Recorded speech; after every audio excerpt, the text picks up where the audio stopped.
স্বামী গো, আপনি যখন ব্যবসার কাজের মধ্যে চলে গেলেন, আমার গর্ভের মধ্যে যেই সন্তান সে যখন প্রসব করলো, ওই সন্তানটা কোনো ছেলে সন্তান হয় নাই, ওই সন্তানটা একটা মেয়ে সন্তান হইছে। স্বামী গো, তার চেহারাটা হুবহু আপনার চেহারার মতো হইছে। আমি দেখার পরে আমি মা তারে দুনিয়া থেকে বিদায় করতে পারি নাই, আমি তাকে জ্যান্ত কবর দিতে পারি নাই গো স্বামী। এই জন্যে এই জায়গার মধ্যে আমি তারে রাইখা দিলাম। আজকে বড় হয়েছে, এই দেখেন আপনার 6 বৎসরের মেয়ে এই জায়গায় দাঁড়ায় আছে। আর দাহিয়াতুল কলবি স্ত্রীর কথা রাখলেন, বললেন না আমি মেয়েকে কিছু করব না। দাহিয়া বাজারের মধ্যে গেলেন, সমস্ত মানুষ দাহিয়ার সাথে ঠাট্টা বিদ্রুপ করতে শুরু করে দিছে। সকলে দাহিয়াকে নিয়ে বিদ্রুপ করতেছে। ওই দেখো মেয়ের বাবা বাজারে চলে আসছে, এই দেখো দাহিয়ার কন্যা সন্তান হয়েছে। দাহিয়াকে নিয়ে আমাকে নিয়ে সকলে কটাক্ষ শুরু করে দিছে। নবী গো, এরপরে আমি সহ্য করতে না পাইরা আমি বাড়ির মধ্যে চলে আসলাম। আয়েশা ডাক দিয়ে বলে, বিবি রে, আমার মেয়েকে সুন্দরভাবে সাজাইয়া দাও, আমি তারে লইয়া তার নানার বাড়িতে যাব, অর্থাৎ আমার শ্বশুর বাড়ির মধ্যে যাব। নবী গো, মা তার সন্তানকে সুন্দরভাবে সাজায়া দিছে। আমি তারে লইয়া তার নানার বাড়ির উদ্দেশ্যে রওনা দিয়ে দিলাম, অর্থাৎ আমি রওনা দিয়ে দিলাম আমার শ্বশুর বাড়ির উদ্দেশ্যে। আমার মেয়েটা রাস্তা দিয়ে যাইতেছে, আমার সাথে সুন্দর করে কথা বলতেছে। এক পর্যায়ে আমি যাইতেছি, হঠাৎ করে আমি চলে গেলাম জঙ্গলার ভিতরে। জঙ্গলার ভিতরে যখন চলে যায়, একটু জিকির করেন লা ইলাহা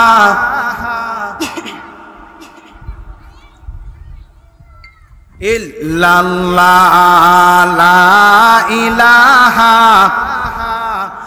লা ইলাহা ইল্লাল্লাহু মুহাম্মাদুর রাসূলুল্লাহ সাল্লাল্লাহু আলাইহি ওয়াসাল্লাম।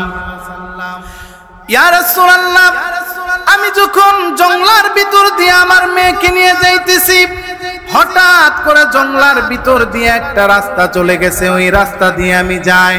আমার মেয়েটা আমাকে ডাক দিয়ে বলে, বাবা গো, এই রাস্তা দিয়ে আমি জীবনে কোনোদিন আসি নাই। আমি আমার মায়ের সাথে অনেক দিন নানার বাড়িতে গেছি, কিন্তু এই রকম রাস্তা দিয়া আজও পর্যন্ত কোনোদিন যায় নাই। আমার মেয়েটা আমার কাছে বলছে সে নাকি এই দিক দিয়ে যায় নাই। আমি আমার মেয়েকে ডাক দিয়ে বললাম, মা গো, এই রাস্তাটা একেবারে শর্টকাট রাস্তা, যেই রাস্তা দিয়া তোমার নানার বাড়িতে যাওয়া যায়। তোমার মা হলো মেয়ে মানুষ, এই জন্য এই রাস্তা দিয়া যায় নাই। এইবার আমার মেয়েটাকে বুঝাই নির্রাজিম বিসমিল্লাহির রহমানির রহিম। ইন্নাকা লা তাহদি মান আহবাবতা ওয়ালাকিন্নাল্লাহা ইয়াহদি মান ইয়াশা ওয়া হুয়া আ'লামু বিল মুহতাদিন। وقال رسول الله صلى الله عليه وسلم الدنيا مزرعة الآخرة. وقال الله تعالى في شان حبيبه ومحبوبه آمرا ومخبرا إن الله وملائكته يصلون على النبي يا أيها الذين آمنوا صلوا عليه وسلموا تسليما صلى الله على محمد صلى الله عليه وسلم بلغ العلا بكماله كشف الدجى بجماله حسنت جميع خصاله صلوا عليه وآله لا إله إلا الله لا إله إلا الله لا إله إلا الله محمد رسول الله صلى الله عليه وسلم আলহামদুলিল্লাহ বিরামপুর বাইতুল করিম মসজিদ ও মাদ্রাসা কমপ্লেক্সের উদ্যোগে এলাকাবাসীর উদ্যোগে সিরাতুন নবী সাল্লাল্লাহু আলাইহি ওয়াসাল্লাম উপলক্ষে আজকের বিশেষ ওয়াজ ও দোয়ার মাহফিলের সম্মানিত সভাপতি সাহেব উপস্থিত আছেন। আজকের এই মাহফিলের সম্মানিত নিবেদক হযরত মাওলানা গাজী নিয়াজুল করিম সাহেব, অন্তরের অন্তঃস্থল থেকে অসংখ্য মুবারকবাদ। সর্বপ্রথম ওই মালিকের প্রতি শুকরিয়া আদায় করছি যে মহান রব্বুল আলামিন আমাদেরকে বহু কাজ থেকে ফারেক করে এই মাহফিলে আসার এবং বসার তৌফিক দান করেছেন। সকলে পড়ি আলহামদুলিল্লাহ। সম্মানিত উপস্থিতি, আমি আপনাদের সম্মুখে মহাগ্রন্থ আল কোরআন থেকে একখানা আয়াত তিলাওয়াত করেছি। এই আয়াতের মধ্যে আল্লাহ পাক রব্বুল আলামিন বলেন, ইন্নাকা লা তাহদি মান আহবাবতা ওয়ালাকিন্নাল্লাহা ইয়াহদি মান ইয়াশা ওয়া হুয়া আ'লামু বিল মুহতাদিন। আল্লাহ পাক রব্বুল আলামিন রাসূলকে বলতেছেন, নবী গো, আপনি ইচ্ছা করলে কাউকে হেদায়েত দিতে পারবেন না, কারণ হেদায়েতের মালিক হলাম আমি আল্লাহ। অর্থাৎ আপনি যাকে ইচ্ছা করবেন তাকে ইচ্ছা হেদায়েত দিতে পারবেন না। হেদায়েতের মালিক হলাম আমি আল্লাহ। আমি আল্লাহ যাকে ইচ্ছা তাকে হেদায়েত দিব। আমি আল্লাহই ভালো জানি কাকে হেদায়েত দিতে হবে। সম্মানিত উপস্থিতি, আল্লাহ পাক রব্বুল আলামিন এই আয়াত যে বললেন, এই আয়াতটা সম্বন্ধে এই পর্যায়ে এখনো প্রত্যেকটা মানুষ এই দিকে ঘুরতে হবে। কারণ দুনিয়ার জমিনের মধ্যে দেখবেন কত চোর বাটপার অবশেষে দুনিয়ার মধ্যে একেবারে নামাজি হয়ে দুনিয়া থেকে বিদায় হয়ে যায়। আবার অনেক মানুষও জীবনের শেষ অবস্থায় গুমরা হয়ে মৃত্যুবরণ করে। কারণ হেদায়েতের মালিক হলো আমার আল্লাহ। আমার আল্লাহ যাকে ইচ্ছা তাকে হেদায়েত দিবেন, আবার যাকে ইচ্ছা তাকে পথভ্রষ্ট করে দিবেন। সম্মানিত উপস্থিতি, আল্লাহ পাক রব্বুল আলামিন এই যে আমাদেরকে হেদায়েত দিবেন, এই রকম ছোট্ট একটা ঘটনা আপনাদের সামনে বলে আমার আলোচনা শেষ করব। আল্লাহ রাসূল সাল্লাল্লাহু আলাইহি ওয়াসাল্লামের দরবারের মধ্যে একদিন একজন নব মুসলিম আয়েশা মুসলমান হয়েছে রাসূলের কাছে। মুসলমান হওয়ার পরে দুইটা চোখের পানি ছেড়ে ছেড়ে দিয়ে এক কর্নারে বসে কান্না করতেছে। এই ভাই কি করে একটু ভাই, আল্লাহর রাসূল সাল্লাল্লাহু আলাইহি ওয়াসাল্লাম ওই সাহাবীকে ডাক দিয়ে বলে, ও দাহিয়া, তোমাকে কি কেউ জোর করে ইসলাম ধর্ম গ্রহণ করাইছে নাকি? হযরতে দাহিয়াতুল কলবি ডাক দিয়ে বলেন, নবী গো, আমাকে কেউ জোর করে ইসলাম ধর্ম গ্রহণ করাই নাই। এ দাহিয়া, তোমাকে কি আমার কোন সাহাবী নিয়ে আসছে ধরে? বলেন, না গো নবী, না, আমাকে আপনার কোন সাহাবী জোর করে ধরে আনে নাই। তাহলে তুমি এই জায়গার মধ্যে বসে কেন কান্না করতেছো? আল্লাহর রাসূলকে ডাক দিয়ে বলেন, নবী গো, এই কারণে আমি কান্না করতেছি, কারণ আমি মুসলমান যে হলাম, আমি ঈমান যে আনলাম, আমার আল্লাহ কি আমার জীবনের সমস্ত গুনাহ খাতাগুলি মাফ করে দিবেন নাকি? আল্লাহর রাসূল ডাক দিয়ে বলে, আরে দাহিয়া, ইসলাম ধর্ম গ্রহণ করার কারণে ঈমান আনার কারণে আমার আল্লাহ পাক রব্বুল আলামিন তোমার পূর্বের সমস্ত গুনাহগুলি মাফ করে দিবে। আল্লাহর রাসূল এই কথা বলার পরে দাহিয়াতুল কলবি তারপরেও কান্না থামাই না। আল্লাহর রাসূল ডাক দিয়ে বলে, রে দাহিয়া, এখনো পর্যন্ত কাঁদো কেন রে? দাহিয়াতুল কলবি ডাক দিয়ে বলেন, নবী গো, আপনি বলেছেন ঈমান আনার পরে আমার সমস্ত গুনাহগুলি মাফ হয়ে যাবে, কিন্তু নবী গো, আমার অন্তরটা কেন জানি বলতেছে আমার এই গুনাহটা আল্লাহ মাফ করবে না। আল্লাহর রাসূল ডাক দিয়ে বলে, দাহিয়া, কি এমন গুনাহ তুমি করলা যেই গুনার কারণে তুমি এই রকম ভাবে কান্না করতেছো, যেই গুনার কারণে এই রকম ভাবে অনুতপ্ত হইতেছো? দাহিয়াতুল কলবি ডাক দিয়ে বলেন, নবী গো, আমি যখন জাহিলিয়াতের জমানার মধ্যে আমার বাড়ির আশেপাশের লোকজন, আমি যেই বন্ধু বান্ধবের সাথে চলতাম, আমার বন্ধু বান্ধব গুলা একজনও মেয়েকে দেখতে পারতো না। অর্থাৎ যেই পুরুষের ঘরের মধ্যে মেয়ে জন্মগ্রহণ করত, তারা তাকে অপয়া বলতো, তারা তাকে নিয়ে বদনাম করত, তারা তাকে নিয়ে ঠাট্টা করত। ইয়া রাসূলুল্লাহ, ইয়া হাবিবাল্লাহ, নবী গো, আমি ব্যবসার কাজের মধ্যে চলে যাব। আমার স্ত্রী 6 মাসের গর্ভবতী। আমি আমার বিবিকে বলে গেলাম, বিবি রে, তোমার গর্ভের মধ্যে আমার যেই সন্তান আছে, আমি ব্যবসার কাজের মধ্যে চলে যাই, আমি ব্যবসার মধ্যে চলে যাই, ওই সন্তানটা যদি আমি ব্যবসায় থাকাকালীন চলে আসে, তাহলে যদি সে ছেলে সন্তান হয়ে রেখে দিবা, আর যদি সে মেয়ে সন্তান হয়, দুনিয়াতে আসার সাথে সাথেই ওই জায়গার মধ্যে গর্ত খনন করে তারে জীবিত দাফন করে দিবা। নবী গো, আমি এই কথা বলে আমি ব্যবসার কাজের মধ্যে চলে গেলাম। ইয়া রাসূলুল্লাহ, আমি যখন ব্যবসার কাজের মধ্যে চলে গেলাম, ওই মুহূর্তে আমার বিবি সন্তান জন্ম দিছে, আমার বিবি একজন মেয়ে সন্তান জন্ম দিছে।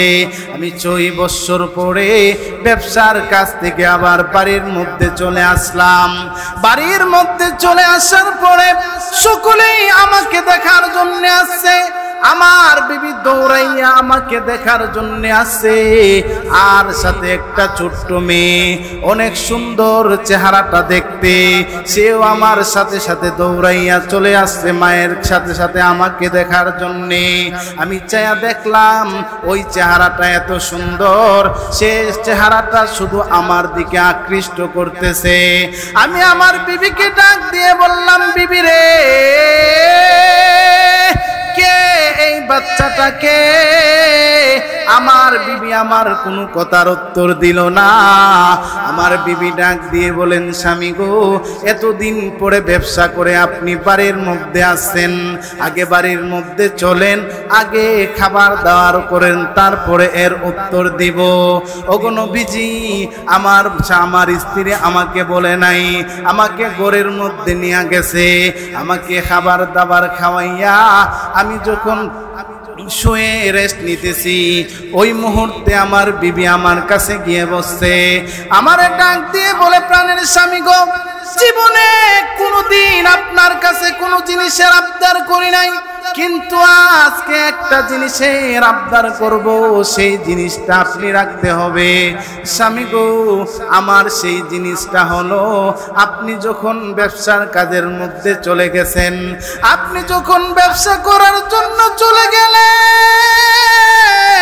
আপনি বলে গিয়েছিলেন আমার গর্ভের মধ্যে যেই সন্তানটা আছে, ওই সন্তানটা যদি ছেলে সন্তান হয়ে রেখে দেওয়ার জন্যে, আর যেই সন্তানটা আছে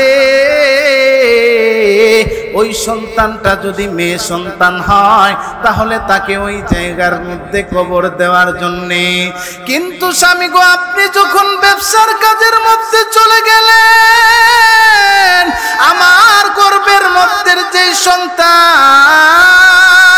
সে যখন প্রসব করলো ওই সন্তানটা কোনো ছেলে সন্তান হয় নাই, ওই সন্তানটা একটা মেয়ে সন্তান হইছে। স্বামী গো, তার চেহারাটা হুবহু আপনার চেহারার মতো হইছে। আমি দেখার পরে আমি মা তারে দুনিয়া থেকে বিদায় করতে পারি নাই, আমি তাকে জ্যান্ত কবর দিতে পারি নাই গো স্বামী। এই জন্যে এই জায়গার মধ্যে আমি তারে রাইখা দিলাম। আজকে বড় হয়েছে, এই দেখেন আপনার 6 বৎসরের মেয়ে এই জায়গায় দাঁড়ায় আছে। আর দাহিয়াতুল কলবি স্ত্রীর কথা রাখলেন, বললেন না আমি মেয়েকে কিছু করব না।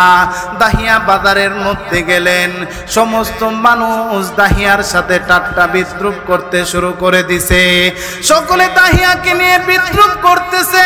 ওই দেখো মেয়ের বাবা বাজারে চলে আসছে, এই দেখো দাহিয়ার কন্যা সন্তান হয়েছে।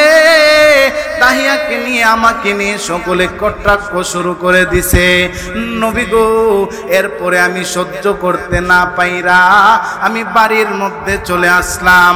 আয়েশা ডাক দিয়ে বলে, বিবি রে, আমার মেয়েকে সুন্দরভাবে সাজাইয়া দাও, আমি তারে লইয়া তার নানার বাড়িতে যাব, অর্থাৎ আমার শ্বশুর বাড়ির মধ্যে যাব।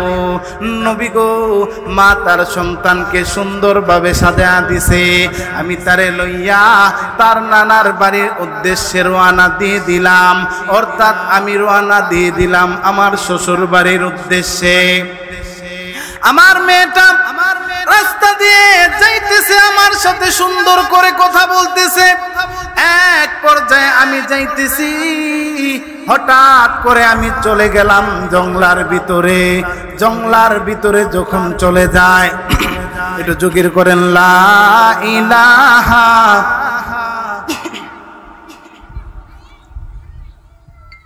ইল্লাল্লাহ, লা ইলাহা লা ইলাহা ইল্লাল্লাহু মুহাম্মাদুর রাসূলুল্লাহ সাল্লাল্লাহু আলাইহি ওয়াসাল্লাম। ইয়া রাসূলুল্লাহ, আমি যখন জঙ্গলার ভিতর দিয়ে আমার মেয়েকে নিয়ে যাইতেছি, হঠাৎ করে জঙ্গলার ভিতর দিয়ে একটা রাস্তা চলে গেছে, ওই রাস্তা দিয়ে আমি যাই। আমার মেয়েটা আমাকে ডাক দিয়ে বলে, বাবা গো, এই রাস্তা দিয়ে আমি জীবনে কোনোদিন আসি নাই।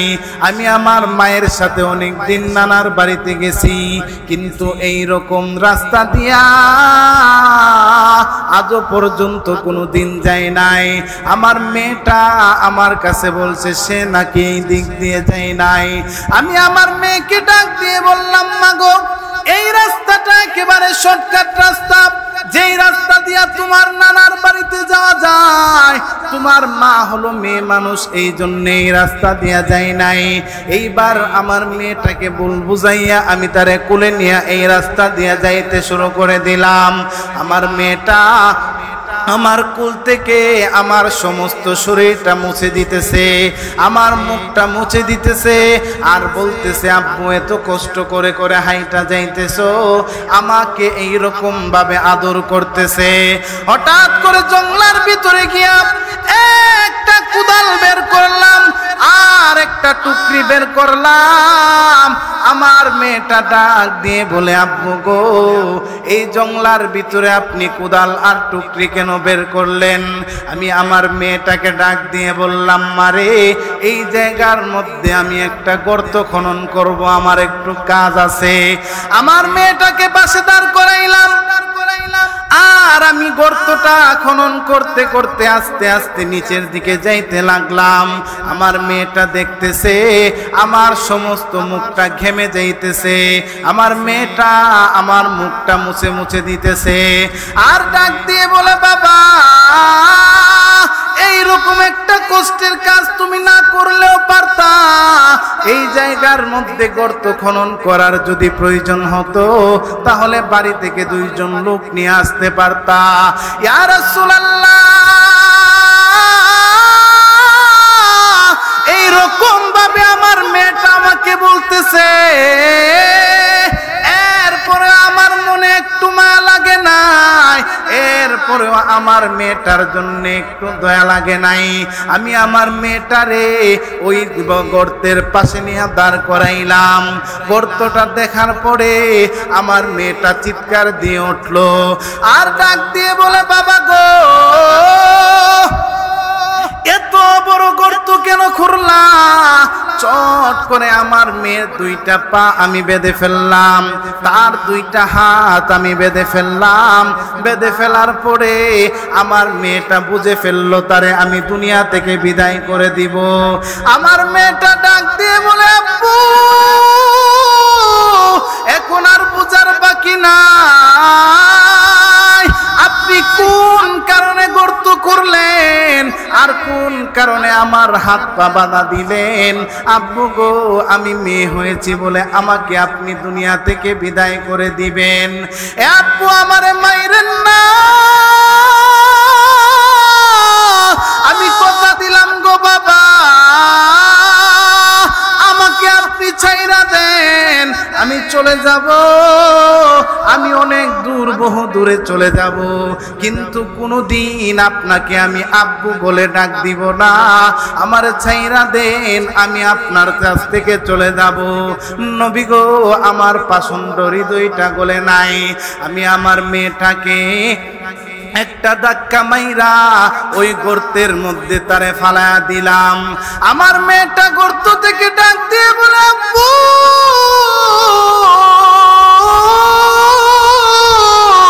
মাইরেন না। এইরকম ভাবে চিৎকার করতেছে, আমার কেমন পাষণ্ড হৃদয়। আমি আমার মেয়েটাকে পাথর দিয়ে আঘাত করতে শুরু করে দিলাম। এক পর্যায়ে পাথরের আঘাত তার মাথার মধ্যে লাগলো, তার মাথাটা ফাইটা রক্তটা ফিনকে দিয়া ছুঁইটা উঠছে। আমার মেয়েটা ডাক দিয়ে বলে, বাবা গো,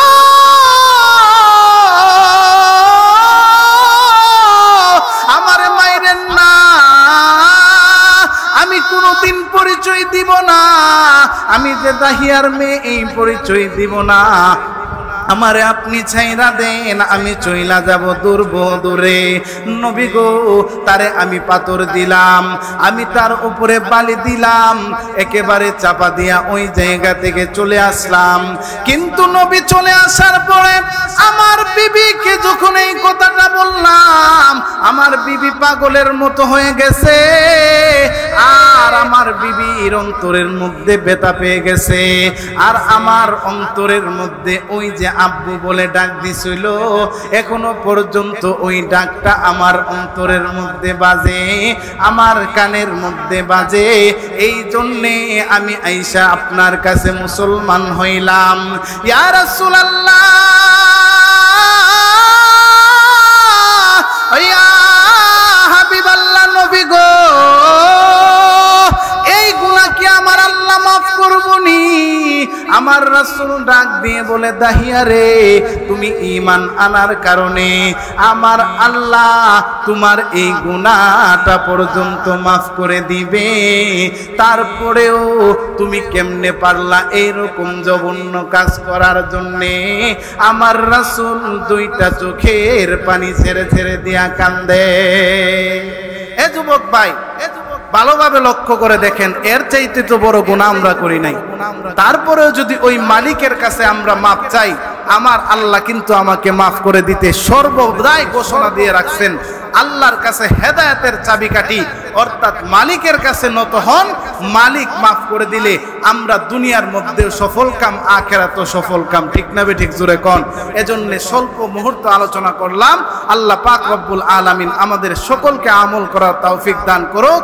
আর বিশেষ করে আজকে এত সুন্দর একটা আয়োজন করছে মাওলানা গাজী নিয়াজুল করিম সাহেব হুজুর, এই মাহফিলের মধ্যে আপনারা সকলে আসবেন, সকলে আইসা বিশ্ববরণ্য একজন আলেম বয়ান করবেন, আল্লামা হাফিজুর রহমান সিদ্দিক সাহেব, সেই আলোচনা শুনবেন এবং এই মাদ্রাসা মসজিদের জন্য দোয়া করবেন, হজরতের জন্য দোয়া করবেন, আমরা যেন আগামীতে এই গাজী নিয়াজুল করিম সাহেবকে আমাদের একটা কর্ণধার হিসাবে দেখতে পাই। ঠিক না ঠিক জোরে কোন?